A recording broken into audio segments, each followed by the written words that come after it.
관광객 유치에 중요한 역할을 하는 지역 특화 콘텐츠 개발을 위해 경북 콘텐츠진흥원과 경북도가 박차를 가하고 있습니다.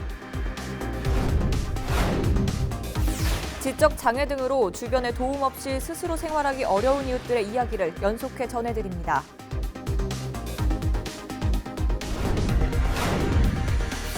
경북 지역 인구가 출생아보다 사망자가 더 많은 것으로 나타나 자연 감소한 것으로 조사됐습니다. CJ헬로가 2019 안전문화 대상 시상식에서 민간기업 부문 최우수상인 국무총리 표창을 수상했습니다.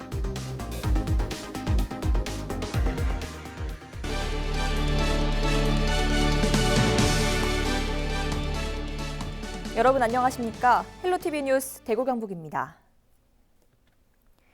지역의 문화 콘텐츠는 관광객들의 발길을 이끄는 중요한 역할을 하는데요. 경북 콘텐츠진흥원과 경북도를 중심으로 지역에 특화된 콘텐츠를 개발하고 활성화하기 위한 논의가 이어지고 있습니다. 김신혜 기자가 취재했습니다. 문경의 대표 캐릭터 랄라스타즈가 나오자 아이들이 박수치고 따라서 춤도 춥니다. 랄라스타즈는 문경세제의 다람쥐 램쥐와 문경 오미자의 오미 등 문경을 대표하는 동식물과 연탄 7가지를 소재로 만든 캐릭터입니다. 안동에는 꿩병아리 캐릭터인 엄마까투리가 있습니다. 이 같은 캐릭터는 지역을 홍보하는 데도 다양하게 활용되고 있습니다. 앞으로 경북도 내 다른 시군에도 각 지역에 특화된 콘텐츠가 개발됩니다. 경북 콘텐츠진흥원이 콘텐츠 개발 지역 거점 기관으로 선정됐기 때문입니다. 콘텐츠 산업 지역 거점 기관이라 하면 중앙 주도의 어떤 콘텐츠 산업에서 지방 주도로 주체가 이동하는 걸 말합니다. 그에 따라서 저희가 우선 지역 특화 콘텐츠 산업을 저희 진흥원 주체로 예산을 배정받아 가지고 23개 시군의 특화 콘텐츠를 개발할 수 있게 되었습니다. 경북 콘텐츠의 대표 사례를 발표하고 앞으로의 방향성을 논의하는 자리도 마련됐습니다. 특히 28일 열린 행사에서는 문경의 랄라스타즈가 어떻게 개발되고 앞으로 어떻게 홍보하고 활용할지에 대한 논의가 이어졌습니다. 경북도도 이에 발맞춰 지원을 강화할 계획입니다. 랄라스타즈와 같은 경북의 특화 콘텐츠를 발굴 육성하고 웹툰, 게임, 웹드라마, 1인 크리에이터 등 웹 기반 콘텐츠를 강화해서 경북 관광이 더욱 활성화되는 데 노력할 계획입니다. 내년은 2020 대구 경북 방문의 해입니다. 특색 있는 콘텐츠 개발과 정책 논의가 관광객들을 불러 모으는 성과로도 이어질 수 있을지 기대가 모아집니다. 헬로티비 뉴스 김신혜입니다. 우리 주변에 도움이 필요한 이웃들의 이야기를 연속해서 전해드리는 시간입니다. 어려운 상황에 놓인 이웃들, 그중에서도 특히 지적장애 등을 갖고 있는 경우에는 주변의 도움 없이 스스로 생활을 이어나가기가 쉽지 않은데요. 도움의 손길이 필요한 안타까운 사연의 이웃들을 권미경 기자가 만나봤습니다. 보육원에서 나온 뒤 10년 넘게 혼자 거리를 떠돌았던 A씨. 부모님도 친구도 없어 의지할 곳 하나 없던 생활. 지적장애를 안고 있다 보니 일을 찾기도 힘들어 일용직으로 하루하루 어렵게 생계를 이어왔습니다. 몸을 놓일 방 한 칸조차 구하지 못해 밤이면 노숙을 하기 일쑤였습니다. 만약에 일하면 일해도 인지가 아니면 비싼 그런데 가지고 지내고 사람 많은데 좀 불안하고 좀. 다행히 A씨는 지역 사회의 도움을 받아 얼마 전 LH 임대주택에 입주했습니다. 처음으로 편히 쉴 곳이 생긴 겁니다. 사람들을 만나는 것조차 두려워했던 A씨는 이제 천천히 일자리도 찾기 시작하며 자립을 준비하고 있습니다. 그분이 또 지적 장애가 있다 보니까 좀 모르시는 부분들이 많았어요. 그래서 일일이 하나씩 좀 가르쳐 드리면서 좀 불안했던 그런 정신과적인 부분들도 좀 어느 정도 치료 완화가 되었고 해서 지금은 거의 뭐 자립을 할 수 있을 정도로. 영주시의 또 다른 가정. 지적장애 2급인 B씨는 나이 많은 시어머니를 모시고 어린 아기를 키우며 지내고 있습니다. 아기가 아직 어려서 주거 환경이 중요하지만 화장실 유리는 깨진 채 방치돼 있고 벽 사이로는 찬바람이 스며듭니다. 당장 손봐야 할 곳이 많지만 아이용품 사기에도 형편이 빠듯해 올겨울도 그저 참고 버티고 있습니다. 그냥 돈 없으면 그냥 라면 끓여 먹고 애기 아프면 어떻게 해야 되니까 그런 거 걱정돼. 생활이 어려운 이웃들은 경제적 문제와 함께 건강 문제, 정서적 문제 등 여러 고충을 안고 있는 경우가 많습니다.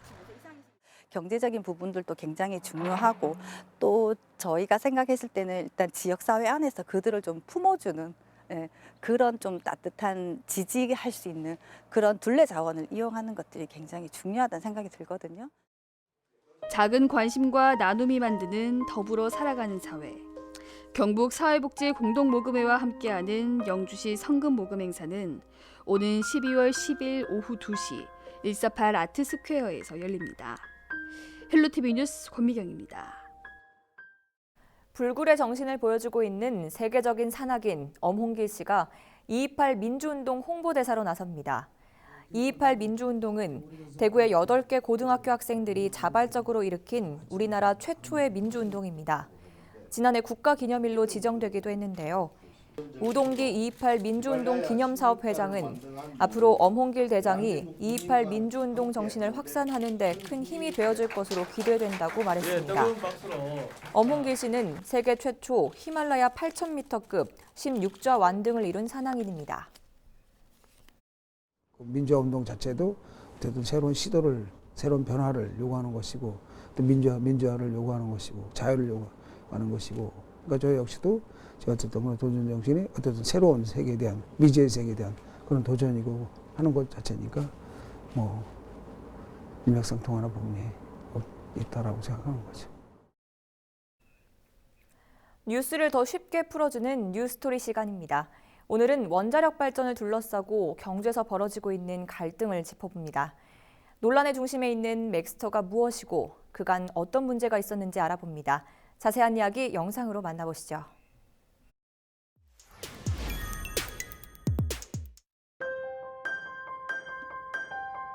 첨성대, 동궁과 월지, 대릉원, 월정교 등 대표 관광도시로 꼽히는 경주. 하지만 속을 들여다보면 월성 원자력 4기, 신월성 원자력 2기, 국내 유일 방패장 등 원자력 관련 시설이 밀집된 도시이기도 합니다. 때문에 내부에서는 이 원전을 둘러싼 갈등이 끊이지 않고 있습니다. 최근에는 원전 가동 후 남는 핵 폐기물 임시 저장 시설 맥스터를 더 지을지 말지를 두고 다양한 주민의 의견을 듣는 공론화가 진행 중인데 본론으로 들어가기도 전에 공론화를 진행할 지역 실행 기구를 둘러싸고 주민들 간 몸싸움이 벌어지기도 했습니다. 흔히 원전은 화장실 없는 아파트에 비유됩니다. 원전 가동 후 남는 고준위 핵 폐기물을 처리할 기술이 아직 개발되지 않았기 때문입니다. 그래서 지금은 원전 내 임시 저장 시설에 보관 중인데 이 시설 중 하나가 맥스터입니다. 더 정확히 얘기하면 원자로에서 나온 뜨거운 핵 폐기물은 일단 물속에 보관하는 습식 저장 시설을 거쳐 건식 저장 시설로 옮겨지는데 이 건식 저장 시설 종류 중 하나입니다.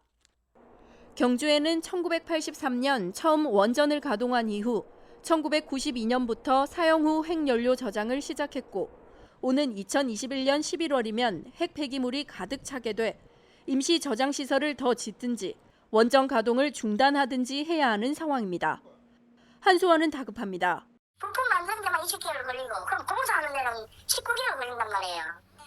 그럼 시간이 얼마나 걸리겠어요? 2년, 3년 늦게 바쁜단 말이죠. 그러면 하루에 30일을 치면 이 돈은 누가 물려요 그러면? 우리나라 원전은 핵 분열 반응 속도를 낮추기 위해 쓰는 물의 종류에 따라 중수로, 경수로로 나누는데 중수로는 경수로보다 사용 후 핵연료 발생량이 4.5배 정도 더 많습니다. 경주 월성원전 건설 당시 박정희 정권은 핵무기 개발에 필요한 사용 후 핵연료가 많이 나오는 중수로 방식으로 1999년까지 경주에 모두 4기의 원전을 준공했습니다. 물론 핵무기 개발은 좌절됐고 중수로형 원전은 고준위 핵 폐기물만 더 쌓는 결과를 낳았습니다. 실제 중수로는 전체 원전 30기 중 경주에 있는 4기가 전부지만 전체 고준위 핵 폐기물의 90% 이상을 차지하고 있습니다.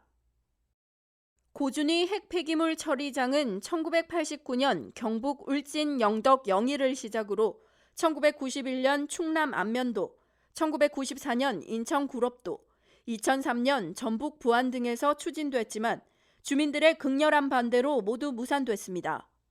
발전소 작업자들의 옷이나 장갑 등 상대적으로 방사능 세기가 약한 중저준위 폐기물을 처리하는 방패장은 경주에 들어서 2015년부터 가동 중입니다. 당시 경주 시민들은 2016년 10월까지 고준위 핵 폐기물을 다른 곳으로 옮기는 조건으로 이 시설을 받아들였습니다.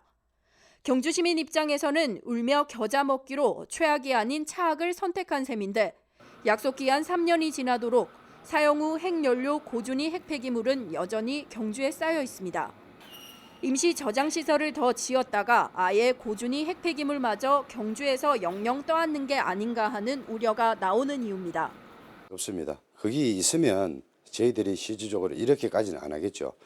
정부는 2016년이 지나도 아무런 대안도 없고 아무런 이야기가 없습니다. 없으니까 우리 지역에서는 실질적으로 이렇게 이제 뭐 조금 민간의 갈등도 생기고 하는 부분입니다. 그러니까 빠른 시간 안에 정해주는 게 맞겠죠.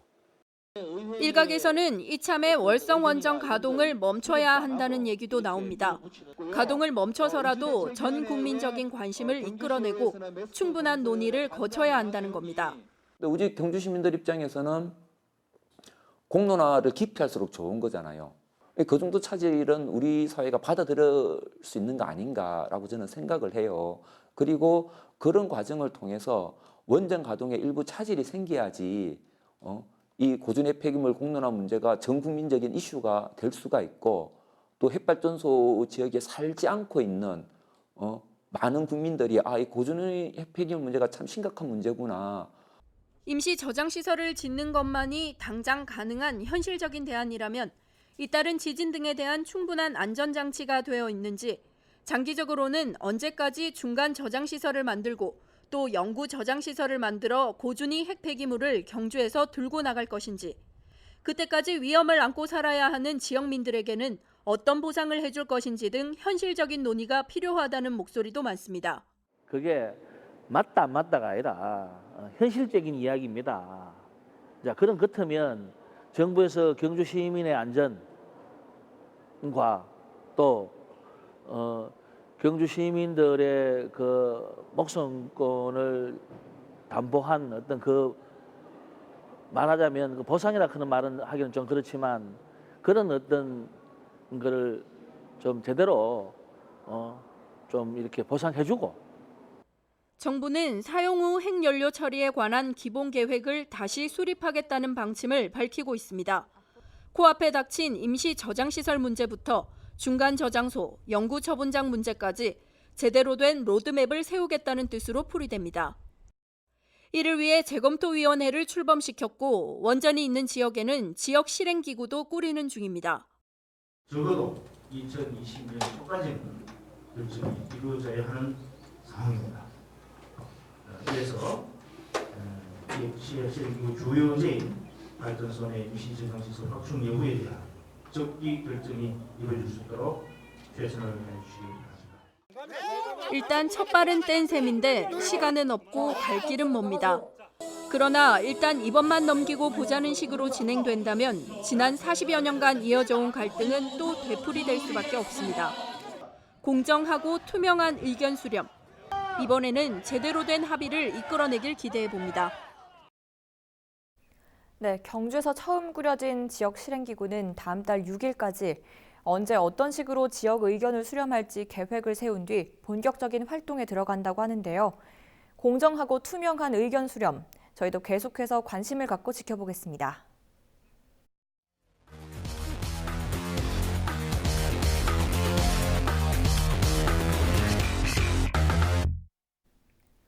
지역의 핫 이슈를 들여다보는 뉴스 인사이드 시작합니다. 먼저 첫 번째 키워드입니다.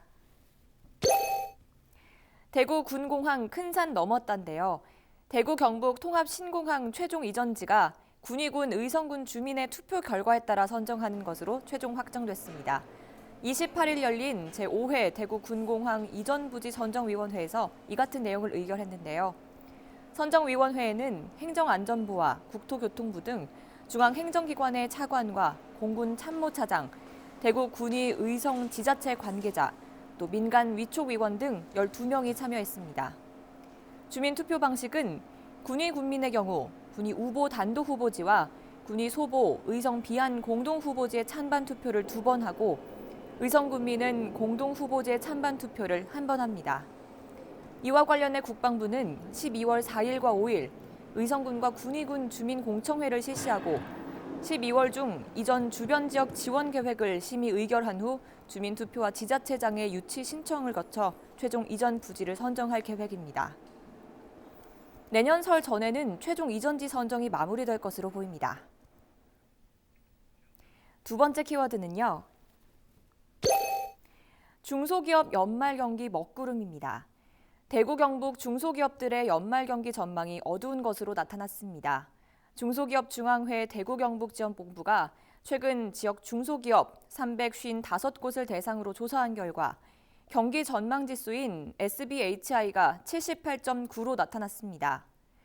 SBHI가 100 이상이면 다음 달 경기가 좋아질 것으로 전망한 업체가 그렇지 않을 것으로 보는 업체보다 더 많다는 건데요. 100 미만이면 그 반대를 의미합니다.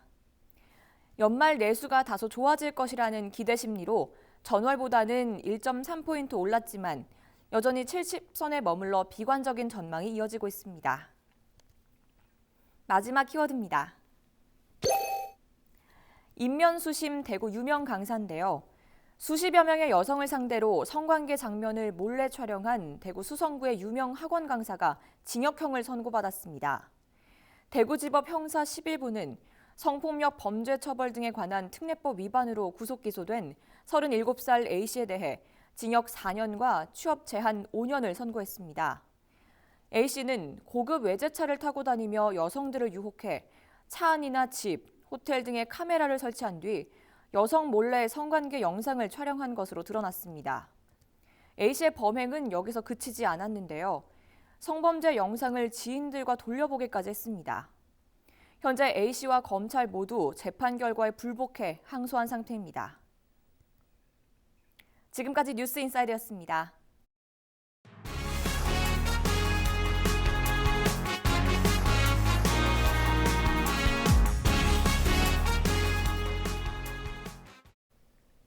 경북 지역 인구는 출생아보다 사망자가 더 많아 인구가 자연 감소하고 있는 것으로 나타났습니다. 동북지방통계청의 2018년 경상북도 출생 사망 통계를 보면 지난해 경북 지역 출생아 수는 16,079명, 사망자 수는 22,289명으로 인구가 자연적으로 6,210명 줄어든 것으로 나타났습니다. 지역별로는 경북 지역 23개 시군 가운데 구미와 경산, 칠곡, 포항 4곳을 뺀 나머지 모든 지역에서 인구가 자연 감소한 것으로 조사됐습니다. 일자리 창출과 저출생 대응 강화를 주요 내용으로 하는 경북도 조직 개편안이 지난 28일 경북도의회 상임위원회를 통과했습니다. 이에 따라 기존 일자리 경제산업실은 일자리 경제실과 과학산업국으로 나뉘고 여성가족정책과는 3개 과를 둔 아이 여성행복국으로 확대됩니다. 이번 조직 개편안은 12월 9일 본회의 심사를 거쳐 진행될 예정입니다. CJ헬로가 지난 4월 강원 고성 산불 당시 지역 밀착형 재난방송을 펼쳐 지역 안전에 기여한 공로로 2019 안전문화 대상 시상식에서 민간기업 부문 최우수상인 국무총리 표창을 수상했습니다. CJ헬로는 산불 발생 직후 지역 채널을 특보체제로 전환해 46시간 특별 재난방송을 진행했고 산불이 꺼진 이후에도 복구 상황과 대책까지 지속적으로 전달해 지역 밀착방송으로서의 역할을 확실히 보여줬다는 평가를 받았습니다. 또 이재민들을 위한 모금 방송을 진행해 18억 원의 성금을 전달했으며 사회공헌 캠프를 통해 구호와 복구를 돕는 등 다양한 사회공헌 활동을 펼쳐 눈길을 모았습니다. CJ헬로는 산불과 태풍 등 각종 재난 상황에서 재난방송과 구호, 복구, 모금이라는 종합 재난관리 시스템을 가동해 호평을 받고 있습니다. 우리 지역의 이슈 콕 짚어봅니다. 헬로 이슈 토크. 지역의 이슈를 짚어드립니다. 헬로 이슈토크 함께하시죠. 사과 주산지 중 한 곳인 우리 지역 청송. 지난 8월 사과 유통공사의 잦은 해산으로 농민들은 판로 확보에 어려움을 겪고 왔는데요. 다행히 유통공사는 새 주인을 찾았고 얼마 전 농산물 공판장도 정식으로 문을 열었습니다. 관련 내용 오늘 이슈토크 짚어보죠. 기화서 경안신학대학원 대학교 커뮤니티 정책학과 교수 그리고 조정훈 오마이뉴스 기자와 함께합니다. 두 분 어서 오세요. 안녕하십니까. 네, 어서 오세요.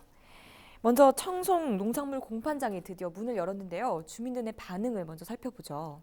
반응 좋죠. 왜냐하면 방금 먼저 얘기하셨듯이 네. 원래 청송 사과 유통공사라고 지방 공기업이 있었잖아요. 이제 폐업한 상태에서 네. 주민들로서는 정말 이 판매를 하기 위해서는 이 먼 지역에 뭐 안동이라든지 대구 칠곡이라든지 다른 지역에 공판장이 나가야 됐는데 네. 지역 내에 공판장이 생겼으니까 농민들로서는 뭐 굉장히 반길 수밖에 없죠. 네. 앞으로 이제 잘 해나가야 되는데. 지난 8일까지 임시 운영을 해왔었습니다. 영농조합법인 그 송원 APC라고 하는 이제 네. 영농조합법인 운영을 하다가 22일 이제 정식 개장을 하게 되었죠. 그러니까 농민들 입장에서는 이제 멀리 가지 않아도 되고 또 하루 한 20농가가 1,500에서 2,500 상자 정도를 이제 출하를 하고 있고 네. 또 이제 가격도 좀 더 받게 되고. 농민들 반응은 뭐 당연히 좋을 수밖에 없죠. 네. 또 이 금액적인 것도 중요하지만은 다른 공판장은 그 인근지 예를 들어 안동의 공판장은 또 안동 이외의 다른 지역에서 더 많이 오거든요. 청송분들이 거기 갔던 것이 대기 시간이 줄어들어요. 네. 다른 지역 공판장보다 이 청송의 이 공판장은 그 자체만 일단 소화를 하니까 출하 대기 시간도 짧아지고 어쨌든 여러 가지 이점이 있죠. 네. 이렇게 정식 개장이 있은 직후에 이슈토크 취재진이 현장의 목소리를 직접 들어봤습니다. 잠시 들어보시죠. 서울도 내고 부산, 울산, 안동, 대구도 내고 그런 많이 냈어요. 우리 지역에 또 가까운 데다가 이 공판장이 생기니까 저도 몇 번 팔아봤는데 또 단가도 괜찮고 딴 데보다가 유리하지 좋죠. 우리 농민 여러분들의 많은 이용을 해주시고 또한 사과 가격을 제 가격을 받도록 조치를 하겠습니다. 그리고 또한 거기서 부족하다면 우리 농업인을 위해서 물류 비용도 군이 보조 지원을 해줄 수 있다는 것도 말씀을 드리겠습니다. 네, 청송은 아무래도 사과 주산지다 보니까 농산물 공판장에선 주로 사과를 취급할 것 같습니다만 다른 작물에 대한 유통 계획은 어떻습니까? 예, 그렇습니다. 그 청송 사과 유통공사가 농산물 유통장으로 바뀌었지만 네. 우선은 지금 청송 사과만 지금 주요 품목으로 취급을 하고 있습니다. 하지만 이제 앞으로 계절에 따라서 자도라든지 아니면 또 복숭아 이렇게 점차 더 늘려가겠다 이런 방침을 세우고 있는데요. 네. 공판장 운영 업체인 이제 송원 APC도 이제까지 30년 동안 농산물 유통 경험을 바탕으로 해서 철저한 품질을 통해 우선 청송 사과의 가치를 높이겠다 이렇게 얘기를 하고 있고요. 네. 다음에 이제 농가들이 먼저 공판장을 신뢰하고 그다음에 그 물량을 출하하도록 운영에 최선을 다하겠다. 우선 이렇게 얘기를 하고 있습니다. 네. 이 때문에 이제 앞으로 그 주민들도 사과만 취급해왔던 사과 유통공사보다는 훨씬 더 많은 작물들도 취급할 수 있을 것이다. 이렇게 기대가 큽니다, 지금. 네. 이번 농산물 공판장 개장이 반가울 수밖에 없는 이유가 있죠. 앞서 청송은 사과 유통공사가 있었는데요. 이것이 출범 8년 만에 공기업으로서 기능을 잃게 됐잖아요. 그렇죠. 그 연원을 잠시 좀 살펴보면 2011년도에 네. 그야말로 청송 사과 유통을 좀 전담하는 네. 물론 청송 사과 유통공사는 청송 사과만 하는 것이 아니고 네. 지역의 다른 특산품 또는 지역의 다른 뭐 관광 이런 것도 원래는 해야 됩니다. 지방 공기업으로서. 네. 그러나 어쨌든 2011년도에 청송군의 군비가 일단 18억 원 그리고 그 당시에 농민 주주 네. 농민 자금 4억 1,600만 원 합해서 22억 1,600만 원의 자본금으로 출범을 했습니다. 네. 그래서 처음에는 괜찮았습니다.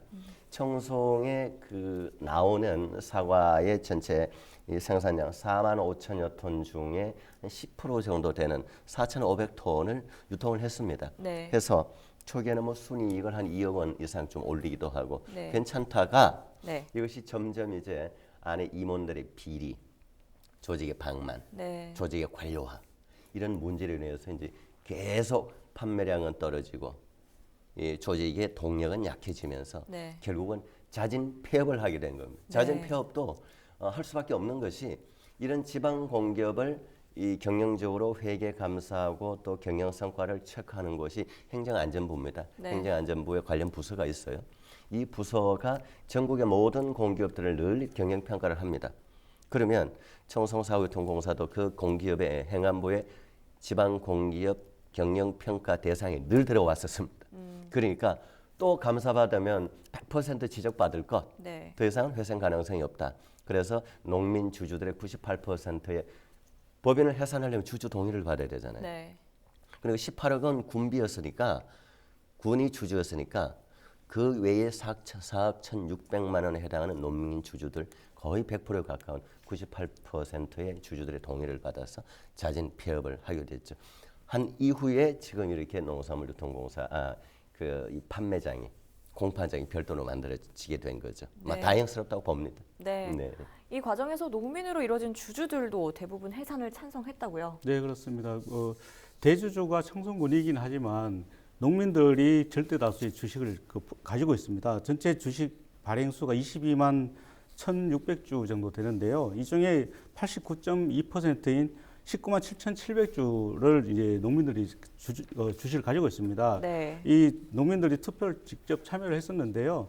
전체 찬성이 98.4%나 나왔습니다. 네. 그러니까 굉장히 거의 절대적으로 찬성을 했고요. 네. 반대는 0.9%에 불과했습니다. 네. 그리고 무효표도 0.7%였는데요. 대주주인 청송군을 제외하더라도 81%가 넘는 농민들이 찬성을 했기 때문에 네. 청송사과유통공사에 대한 그 농민들이 그동안 실망감 이걸 보여줬다 이렇게 볼 수가 있고요. 네. 또 그 윤경희 청송군수도 유통공사 법인이 어차피 해산이 되더라도 이미 이제 건물과 그리고 토지는 그대로 있기 때문에 사과 농가에서는 걱정하지 마시라 이렇게 안심을 시키기도 했고요. 네. 또 이번에 새로 선정된 운영 주체와 함께 군수가 직접 챙기겠다, 직접 업무를 챙기면서 사과 유통량을 현재보다 더 늘리겠다 이렇게 약속을 했습니다. 그리고 네. 또 사과 가격도 안정시켜서 농가 소득에 큰 보탬이 될 수 있도록 보전할 수 있는 다양한 방안들도 마련을 하겠다 이렇게 약속을 했습니다. 네. 당시 지방 공기업의 경영 부실 평가 결과를 보면 청송유통공사가 꽤 안 좋은 상황이긴 했었죠. 그랬죠. 행안부의 지방공기업 평가 관련 담당 부서가 네. 또 외부 경영진단위원들, 대학 교수도 있고, 네. 경영 전문가 이런 분들이 참여를 해서 지방공기업을 늘 이렇게 경영진단을 합니다. 네. 이 청송의 사과유통공사는 2016년부터 해서 3년 연속 계속 최하위 등급을 받아왔습니다. 네. 보통 이제 이 등급은요, 가나다라마 급으로 평가를 하는데 네. 이 마급의 평가를 3년 네. 연속 받았으니까 얼마나 안 좋았다는 것은 알 수 있는 거죠. 또 이와 더불어서 조금 전국적인 현황을 보면은 전국에 401곳 지방 공기업을 평가를 해보면 부채 비율이 30%가 넘습니다. 네. 그러니까 자본금의 30%가 넘으면 거의 이 자본 잠식이죠. 이렇게 되면 사실 일반 기업 같으면은 곧바로 도산입니다. 네. 문제가 있는 거죠. 그리고 또 실제로 단기 순이익이 적자를 기록하는 곳이 400곳 중에 205개 정도면 그건 절반이라는 거죠. 네. 또 이 등급을 기준으로 평가를 해보면은 지방 공기업의 10곳 중에 1곳 이상은 거의 하위 등급을 받아온, 그 중에 청송사과유통공사가 들어가 있다는 좀 아쉬운 부분들이었죠. 네. 당시 비리 사건에 연루된 영향이 컸다는 분석도 있잖아요. 예, 그렇습니다. 청송사과유통공사가 사실은 비리 백화점이었습니다. 2017년 당시에 이제 경찰이 대대적인 수사를 벌였었는데요. 네. 당시 한동수 전 청송군수 그리고 공사 임직원 5명, 또 청송군 의원 3명 등 모두 9명이 불구속 입건이 됐습니다. 네. 이들은 2014년 12월부터 2017년 1월까지 공사 사장 A씨로부터 3천만 원이 넘는 명절 떡값이라든지 또 해외여행 경비 등을 받았었고요. 네. 이뿐만이 아닙니다. 또 군의원 B씨가 있는데 이 B씨의 자녀를 청송군에서 주는 장학금을 받게 하기 위해서 장학금 선발 지원 자격을 2차례나 변경을 했습니다. 네. 그리고 217만 원이나 되는 장학금을 지급을 했었고요. 또 이들은 2011년부터 2017년까지 사과 무려 그 200박스가 넘는 상자를 본인 이름으로 지인들에게 선물로 보냈거든요. 네. 그러면서도 허위 공문서를 만들어 가지고 군 예산으로 집행을 했습니다. 네. 이뿐만이 아니라 2012년부터 2016년까지는 그 청송군 의원이 사과를 약 5,300만 원어치, 그리고 2013년도에는 그 설 추석 명절에 지역구 국회의원 이름으로 또 선물용 사과를 약 1,300만 원어치를 그 같은 수법으로 그 대납을 하도록 했습니다. 네. 그 사과 유통공사가 아닌 사과 비리공사였던 거죠. 네. 그렇기 때문에 굉장히 많은 복마전이 있었고요. 이 때문에 사과 유통공사가 없어지게 된 큰 계기가 됐습니다. 네. 그래도 다행히 지난 8월 새로운 운영업자를 만났고 사실상 민영화가 됐다고 봐야 할 텐데요. 이 과정에서 농민들의 의견 수렴이 반영될 수 있도록 했던 것이 좋은 평가를 받고 있다고요. 저는 그 이번에 청송 사과 유통공사 공판장 역할을 하고도 다양한 역할을 또 하겠지만은 네. 이번에 그 송원 APC라고 하는 민간 사업자가 선정된 이런 과정들, 저는 이건 아주 전국적인 표본이 될 것 같아요. 이거는 저도 네. 앞으로 다른 곳에도 제가 특강을 가거나 하면 네. 홍보를 해야 될 것 같아요. 어떻게 했냐면은 지난 7, 8월 달에 네. 청송 사과 유통센터 AP 사업자 공모를 합니다. 해서 4개 사업자가 신청을 했었어요. 네. 그 중에 한 곳을 선정을 해야 될 거 아닙니까? 네. 선정을 하는 과정이 굉장히 저는 모델이라는 거죠. 네. 4개 법인 중에 하나를 선정하기 위한 평가위원회를 구성을 하는데 네. 16명입니다. 네. 16명인데 16명 중에 청송군의회라든지 청송군의 담당 공무원 몇 명을 제외하고는 16명 중에 13명을 농민들이 직접 평가에 참여를 했습니다. 네. 그리고 그 농민들도 농민단체도 여러 군데가 있잖아요. 지역에 네. 농민이라든 지역사회 시민단체들 많이 있는데 거의 추천을 받아서 정말 네. 그 지역에서 정말 열심히 하고 공익 그리고 공정성을 가진 사람들 중심으로 해서 13명이나 평가단에 들어가서 심사를 한 거예요. 심사를 하다 공정할 수밖에 없잖아요. 그러면. 네. 그러면 또 주민들 입장에서 평가를 하게 되지 않습니까? 군의 입장이 아니고. 네. 그래서 이 확정된 곳이 송원 APC라고 하는 이 영농조합법인입니다. 네. 선정이 되는데 이 송원 APC라고 하는 이 영농조합법인도 대단히 모범적인 이 영농조합법인입니다. 농림부로부터 산지 유통 전문 법인으로 이 인정을 받고 또 평가에 있어서도 굉장히 우수한 모범적인 유통 전문 법인으로 평가를 받아왔던 곳입니다. 이런 곳을 농민의 눈으로, 농민의 손으로, 농민의 관점에서 평가를 해서 선정을 했다. 네. 저는 이 굉장히 좋은 모델이고 잘 되리라 생각을 합니다. 네. 사실 그동안 농산물 유통에 대한 불신도 있었지만 실질적인 이익이 농민에게 돌아가도록 하는 방안을 지자체가 마련해야 한다는 요구가 많았거든요. 이를 위해 청송군이 또 앞장서고 있다고요. 예, 그렇습니다. 이제 요즘 경상북도를 비롯해서 여러 지자체들에서도 이제 농산물 유통과 관련해서 네. 굉장히 의미 있는 일들을 지금 진행을 하고 있습니다. 진행을 하고 있는데 이게 사실 성공만 한다면은 농가 소득 향상에도 도움이 될 것이고 또 농민들도 이 때문에 굉장히 관심도 높은데요. 네. 청송군이 이제 농민들이 직거래를 유도하기 위해서 택배비를 지원을 하는 예산 규모를 대폭 늘렸습니다. 네. 최근에 5억 원으로 늘리기로 했는데요. 사실 우리가 생각할 때 5억 원이 큰 돈이 아닌 것 같긴 하지만 이번 사실 재정 여건이라든지 여러 안 좋은 청송군에서 5억 원을 농민들을 위해서 택배비로 지원한다는 것은 상당히 큰 돈입니다. 청송군이 사실 이렇게 택배비를 지원하기로 한 것은 농산물을 유통공사를 통해서만 할 수 있는 게 농민들한테는 농가 소득을 더 늘려주지는 않는다는 거죠. 그래서 농민들이 직거래를 할 수 있도록 적극 권장을 하겠다. 네. 그래서 직거래를 할 경우에는 택배비를 농민이 지불한 택배비의 50%를 지원을 하겠다 이렇게 얘기를 하고 있고요. 1년에 약 50만 원 정도를 한 농가에서 지원을 받을 수 있다고 합니다.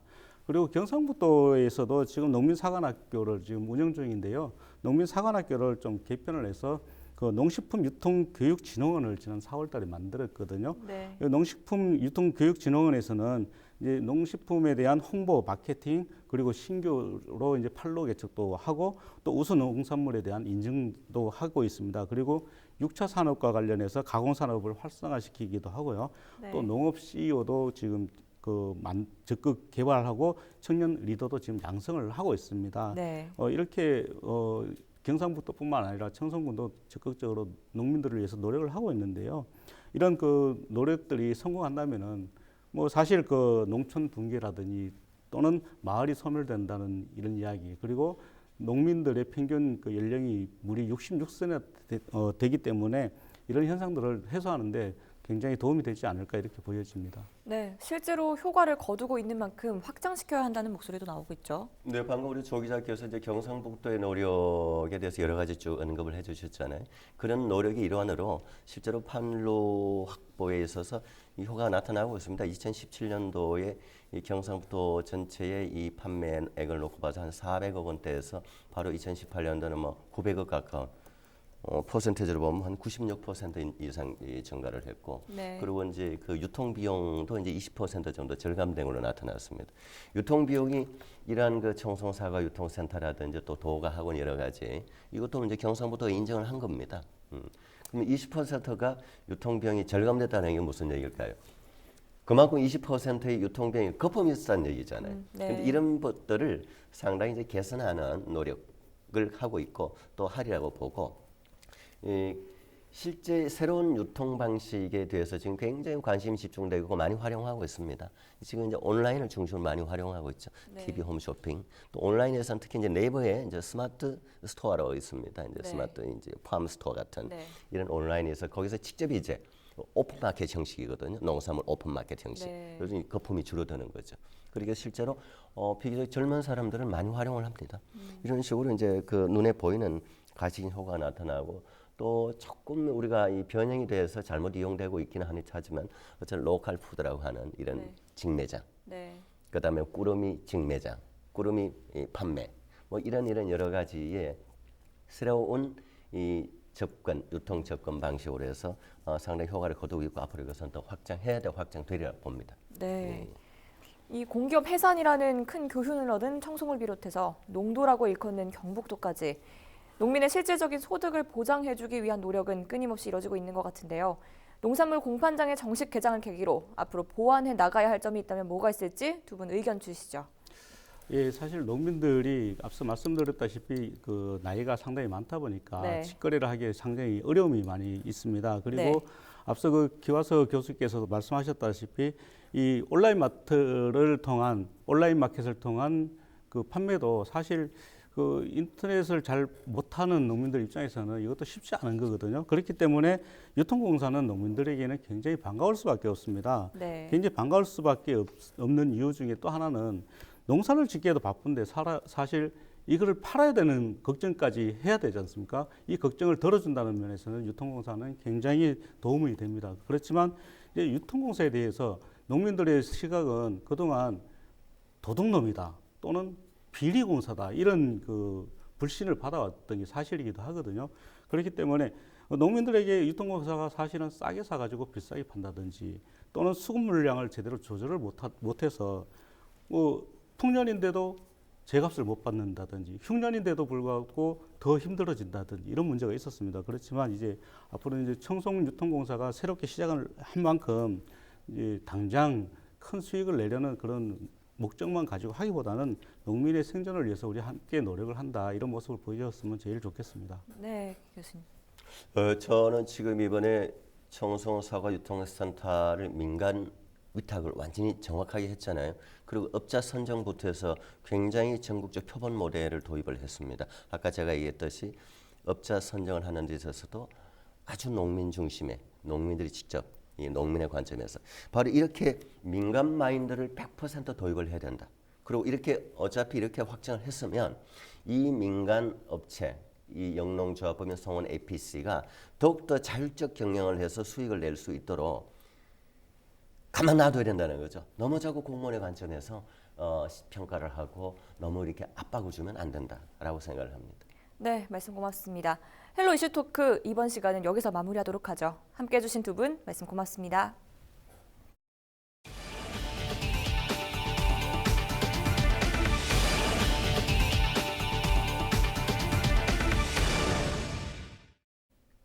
이상으로 뉴스를 모두 마칩니다. 고맙습니다.